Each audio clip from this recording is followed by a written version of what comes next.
ભાવનગર જિલ્લા સહકારી સંઘ દ્વારા 68મી વાર્ષિક સાધારણ સભા અને સેમિનાર યોજાયો।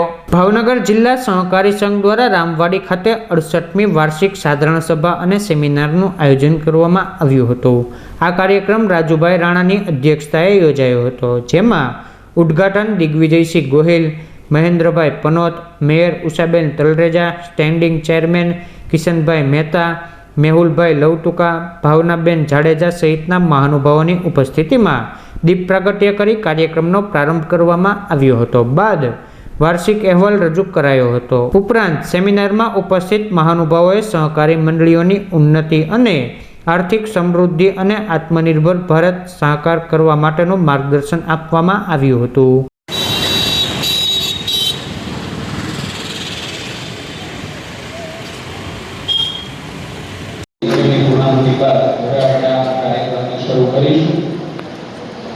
ગુજરાતની સહકારી ચળવળ સમગ્ર દેશ માટે પ્રેરણારૂપ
मान्य श्री विजय जी गोहिल, मान्य श्री राजेंद्र सिंह जी, मान्य श्री महेंद्रभाई पनोत, माननीय पूर्व प्रदेश प्रमुख श्री वत्सल मंच पर विराजमान दरेक माननीय मेहमानों, विशेष अतिथिओं ने अभी विशेष विनंती કે તેઓ દીપ પ્રાગટ્યમાં જોડાશે। શાસ્ત્રા કાળના ઉદયશયના બ્રહ્મા સુરેશમ વિશ્વાધાર वंदे विष्णु भगवान सर्वलोकना कल्याण માટે કાર્યક્રમમાં જોડાયા છો કે હૃદયના ભાવથી તમારા તાળીઓથી એક વખત પ્રકૃતિના રક્ષણ માટે કંઈ કરી શકીએ તો પુષ્પ વૃક્ષ નહીં પણ એક એવો છોડો એ વૃક્ષનું રોપણ અને માન્ય જિલ્લા ભાજપના અધ્યક્ષ છે તો તેમને રમેશભાઈ રાઠોડ એ વૃક્ષ છોડ રોપણ કરી એની સમૃદ્ધિ માટે એક ભાવ સાથે આ સ્વાગત કરી રહ્યા છે। એ પછી તમારી કર્તવ્યની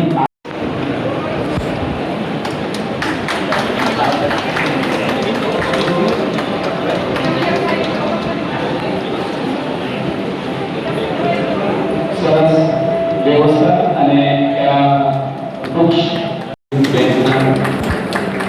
આજીવન સ્વરૂપ માન્ય શ્રી જગદીશજીભાઈ જાડેજા સાહેબની સાથે રહી જેમણે ભાવનગર જિલ્લાની શ્રી ભાવનાબેન જાડેજા સર્વના પ્રમુખ શ્રી ભાવનગર જિલ્લા સહકારી સંઘના અધ્યક્ષ સાથે પ્રીતિબેન શાહ ભાવનગર જિલ્લા સહકારી સંઘના માનનીય અધ્યક્ષ શ્રી રિંકુબેન માંગુકિયા, માનનીય શ્રી રણછોડભાઈ ઝાઝડિયા ઉપસ્થિત છે।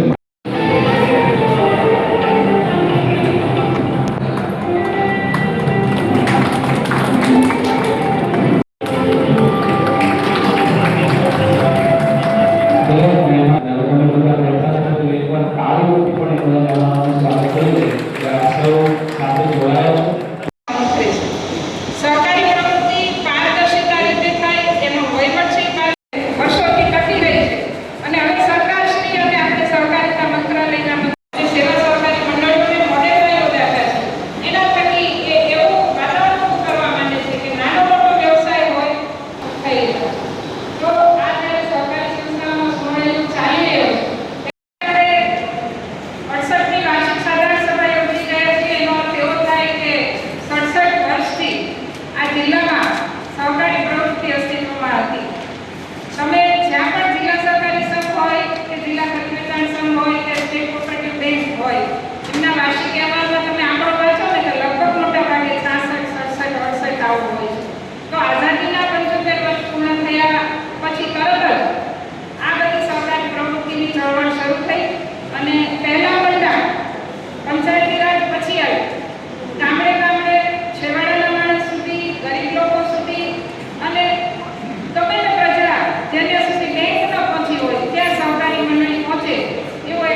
હોય, હમણાં આપણા વડાપ્રધાન છે પણ બધી જ બાબતોમાં આપણને કસરત કરવાનું, વૃક્ષો ઉછેરવાનું કહ્યું છે, તો એમની નીતિ હોય તો આ બધાનો અમલ કોણ કરી શકે છે? તો આ બધાનો અમલ વધુ ને વધુ સહકારી સંસ્થાઓ કરે છે. સહકારી મંડળીઓના માધ્યમથી આ બધા જ ઉદ્દેશો આપણે ગામે ગામ સુધી પહોંચાડીએ છીએ. સહકારી પ્રવૃત્તિનું એક મહત્વ આપણા દેશમાં એટલું મોટું છે કે બીજા દેશોને આપણા દેશની સહકારી પ્રવૃત્તિ જોવા આવવી પડે છે. હમણાં જ ઇફકોના ચેરમેન લગભગ 3 દેશોમાં જઈ આવ્યા, તો ત્યાં પણ સહકારી મંડળીઓ અને સહકારી સંસ્થાઓ અસ્તિત્વમાં છે. અને દરેક દેશો 120 દેશોનું એશિયા કોઓપરેટિવ પેસિફિક એલાયન્સ છે, જેના વાઇસ ચેરમેન અમિત શાહ હતા અને હમણાં જ એમના ચેરમેન ચંદ્રભાઈ યાદવ જે સ્ક્રિપ્કોના પણ ચેરમેન.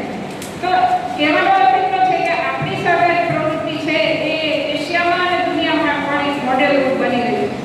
આજે ભાવનગર જિલ્લા સહકારી સંઘની 68મી વાર્ષિક સભાના આ મહત્વપૂર્ણ પ્રસંગે હાજરી આપવાનું મને ખૂબ ગૌરવ છે અને આનંદની લાગણી અનુભવાય છે. આ મંચ માત્ર એક કાર્યક્રમ નથી, પરંતુ સહકારી શક્તિ, પારદર્શિતા અને વિકાસની દિશામાં લેવાતા સંકલ્પોનું પ્રતીક છે.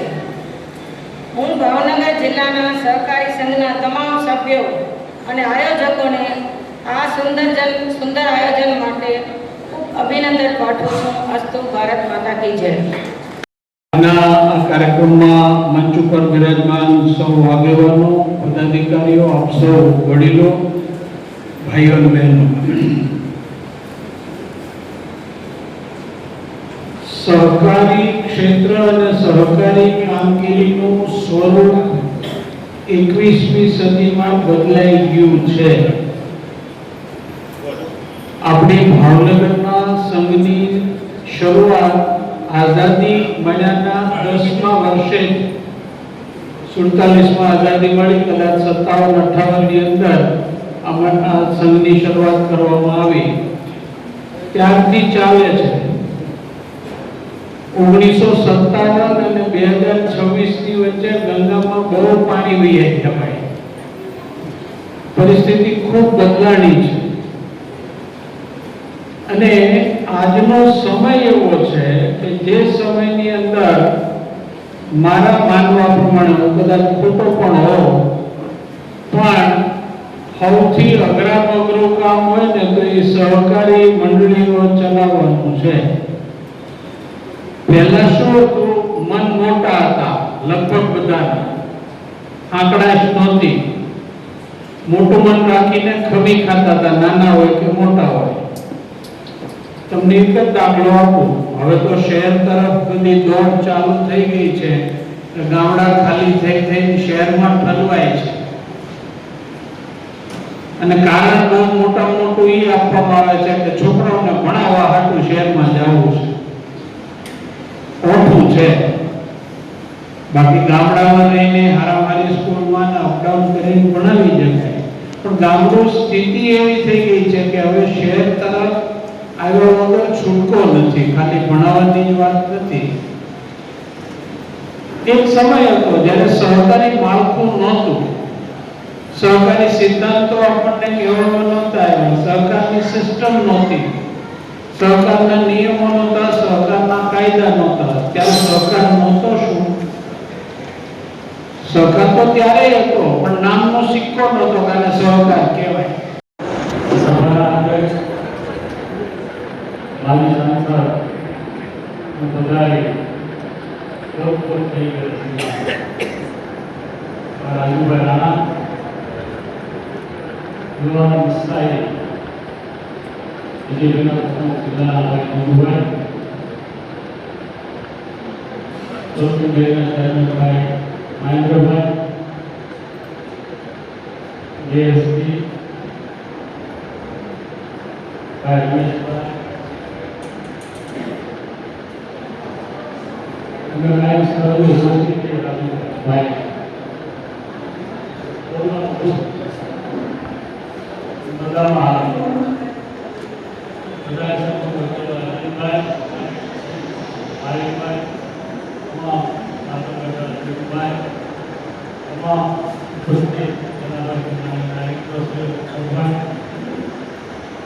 આજે 68મો દિવસ. એ ઇસ્લામી દેશ ઉદ્યોગની 68મો વર્ષ. બધાએ સંગઠિત પ્રવૃત્તિ સ્થાપનાની પ્રવૃત્તિ રજૂઆત થાય એ માટેના પ્રયાસ. છેલ્લા વર્ષોમાં મેં તો દૈનિક કામ કર્યું છે. તમે બધાએ ઘણી કંઈ કર્યું. એની પોતાની ઘણા કંઈ ઊભા કર્યા, ઘણા બોલતા પોતાના ટીકાથી કોઈ ઊભા જાઓ પછી આ વધે કે ઘણાને ન હોય પણ આ જિલ્લામાં સહકારી પ્રવૃત્તિમાં ઘણા તૈયાર. મહેન્દ્રભાઈએ તેમના વિષયની અંદર સહકારની ખૂબ સરસ મજાની વાત કરી. હું જિલ્લા ભાજપાના પ્રમુખ તરીકે મહેન્દ્રભાઈને ખૂબ ખૂબ હૃદયપૂર્વકના અભિનંદન આપું છું કે સૌથી વધારે ભાવ દૂધનો જો કોઈ આપવામાં આવતો હોય તો એ આપણી ડેરી દ્વારા આપવામાં આવે. મહેન્દ્રભાઈએ સંસ્થા ટકાવી રાખવા માટે સંસ્થા અને એના સભાસદો, સંસ્થાના કરતા હતા અને એના સભાસદો પ્રમાણિકતાથી કામ કરે તો કેવું કામ થઈ શકે એનું ઉદાહરણ આપણી સામે સર્વોત્તમ ડેરી છે. સંસ્થાના વિકાસની પણ તેમણે વાત કરી. છેવાડાના માનવીના સુખની અંદર કેમ વધારો થાય, સહકારથી સમૃદ્ધિ. સન્માનીય નરેન્દ્રભાઈ મોદીની કેન્દ્રની સરકાર અને રાજ્યની ભૂપેન્દ્રભાઈની સરકાર સહકારથી સમૃદ્ધિ તરફની જે વાત છે એને આગળ ધપાવવા માટે સતત પ્રયત્નશીલ છે. મને આજે કહેતા ખૂબ આનંદ થાય છે કે સરકાર છે એ પણ સહકારના માધ્યમથી ખેડૂતોના આર્થિક વિકાસ, સામાજિક વિકાસ કેમ થાય એની સતત ચિંતા કરતી હોય છે. આપણે સૌ જાણીએ છીએ કે સરકાર ટેકાના ભાવોથી ઘણી બધી ખેત પેદાશોની ખરીદી ચાલુ કરી દીધી છે. આવતા સમયની અંદર એનાથી પણ વધારે ખેત પેદાશોની ખરીદી ટેકાના ભાવથી સરકાર કરે એવા આપણે સૌએ પ્રયત્નો કરવા જોઈએ. સાથે સાથે ગુજરાતની અંદર એક અતિવૃષ્ટિ થઈ ત્યારે પણ રાજ્ય સરકારનો જે નિર્ણય હતો એ ખેડૂતો માટે ખૂબ ઉપયોગી અને ખૂબ સારો હતો. એટલે જ કહી શકાય કે ભાઈ સરકારથી સમૃદ્ધિ તરફ આ સરકાર આગળ વધી રહી છે. સાથે સાથે આ સંસ્થા 67 વર્ષ પૂરા થયા છે. 67 વર્ષ સુધી એક સંસ્થા ટકાવી રાખવી ખૂબ જરૂરી હોય છે. હું સંસ્થાના પ્રમુખ અને એમના તમામ ડિરેક્ટરો અને એના સભાસદોને ખૂબ ખૂબ ભાવનામાં અને એમની ટીમને ખૂબ ખૂબ અભિનંદન આપું. ખેતી, ખેડૂત અને સહકારી મંડળીઓની ઉન્નતિ અને આર્થિક સમૃદ્ધિ અને આત્મનિર્ભર ભારતના હેતુ માટે કેન્દ્ર સરકારની સહકારિતા વિભાગ દ્વારા સહકારથી સમૃદ્ધિ આખો વિષય. અહીં મેહુલભાઈ કહેતા હતા કે જો ઈચ્છા હોય ને તો આ ક્ષેત્રમાં ખૂબ સેવા કરી શકાય, બધાને ઉપયોગી થઈ શકે, પણ એમાં ઈચ્છા શક્તિ જોઈએ. ઈચ્છા શક્તિ માટે આપણે આપણું ચરિત્ર, સંસ્થા પ્રત્યેની વફાદારી, નિષ્ઠા, પ્રમાણિકતા આ બધા ગુણો એમાં આવી જાય અને ચોક્કસપણે આના આધાર ઉપર આપણે ગામડાઓની અંદર સમૃદ્ધિ લાવી. અહીં બેઠેલા આપણે સૌ સહકારી ક્ષેત્રના વિવિધ મંડળીના, ગ્રામીણ ક્ષેત્રના બધા પ્રતિનિધિઓ છે. પ્રતિનિધિ એટલે જે તે ગામના આપણે લોકો આપણને આગેવાન તરીકે સ્વીકાર્યા છે ને આપણી પાસે અપેક્ષા પણ રાખે છે. તો આવા પ્રતિનિધિઓ અહીંયા બેઠા ત્યારે સહકારની સમૃદ્ધિ એ અહીં બેઠેલા લોકો જ કરી શકે. કારણ કે આપણી નીચે ખૂબ મોટા સભાસદો એક ગામની એક મંડળી છે એની નીચે 200, 250, ક્યાંય 400, ક્યાંય 100, 200 આ બધા સભાસદો આપણી નીચે કામ કરતા. આપણી સંસ્થા છે લિમિટેડ સંસ્થા છે, જાહેર સંસ્થા નથી. આપણે આપણા સભાસદો માટે થઈને કામ કરીએ છીએ. મારે ટૂંકમાં થોડીક વાત કરવી છે. તો સાહેબની હાજરીમાં ક્યારેય વાત કરતો નથી હું, અને સાહેબને કદાચ એની પ્રશંસા જાહેરમાં કોઈ કરે ગમે નહીં, પણ મને થોડુંક આની સાથે અનુસંધાન લાગે છે. આપણને આઝાદી મળી એ પહેલા ક્રાંતિકારીઓ આઝાદી માટે લડતા. દેશની અંદર આ લડાઈ લડતા એમને કોઈને કાળા પાણીની સજા, કોઈને દેશ વટાની સજાઓ મળતી. એક ત્રિપુટી જે ભારોભાર રાષ્ટ્રીય ભક્તિથી ભરેલી અને દેશ માટે કંઈ કરી છૂટવાની, સર્વસ્વ દેશ માટે સમર્પિત કરવાની ભાવના સાથે આપણા ગુજરાતના કચ્છના માંડવીના શ્યામજી કૃષ્ણ વર્મા, માડમ કામા અને આપણા સુરેન્દ્રનગરના લીંબડીની બાજુમાં કંથારિયા એમના સરદારસિંહજી રાણા, પેરિસમાં રહ્યા, જીનીવા, સ્વિટ્ઝરલેન્ડ રહ્યા, ઇંગ્લેન્ડની અંદર ઇન્ડિયા હાઉસની સ્થાપના કરી.